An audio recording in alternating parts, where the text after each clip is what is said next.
Dallas police still haven't said whether they believe a Southwest plane was targeted or hit by a stray bullet at Love Field. Shooting happened Friday night as a plane prepared to take off for Indianapolis. Passengers tell us it took a while before they found out exactly what happened. Fox 4's Amelia Jones is live now with the latest. Amelia? Blake, we spoke to a family who was on that flight Friday night. They didn't know what happened until they landed and another passenger shared the news. There's an investigation to still figure out if it was random gunfire or if someone was targeting the plane.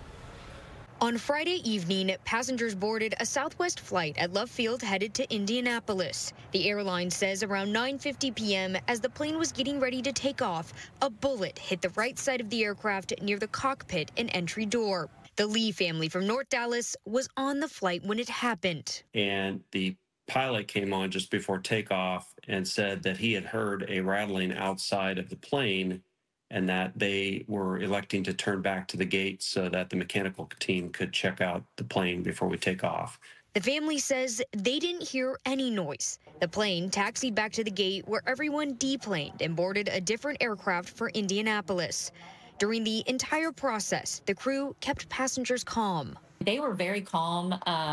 They didn't let us know that anything was amiss. We just thought it was probably a mechanical issue that Southwest missed on a first inspection or something. It wasn't until the family landed around 2 a.m. that another passenger told them the news that the plane was hit by gunfire. It's pretty shocking and really scary. The runway was shut down while Dallas police investigated. Police haven't said if they believe the gunfire was random or if someone was targeting the plane. They didn't know what they were dealing with. It was a good decision. They went back. Ron McCallum is an aviation attorney and pilot. He says the pilots on the plane made the right call. So their job is safety first. Always should be, always will be. And so taxiing out with that much experience, if you hear a noise that's unusual in a 737, whatever the make and model of the aircraft is, you're going to make a decision as the captain to whether continue the flight or return to base. The Lee family was concerned that Southwest didn't inform passengers about what exactly happened. If they knew, the family says they wouldn't have gotten on another plane.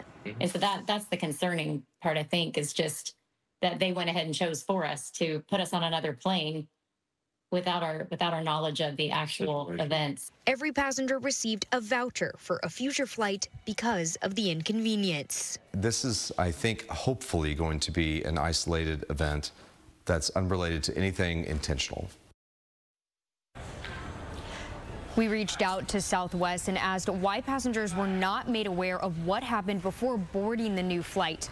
They sent us back a statement that says in part, quote, the replacement flight continued to Indianapolis only after the Dallas police had ascertained that there was no ongoing threat to public safety and the airport authority had reopened the runway for normal operations. The Lee family spent the weekend with friends in Indianapolis and they're heading back to Dallas on a Southwest flight early tomorrow morning. As of right now, Blake, no arrests have been made. Back to you. All right, Amelia, thanks.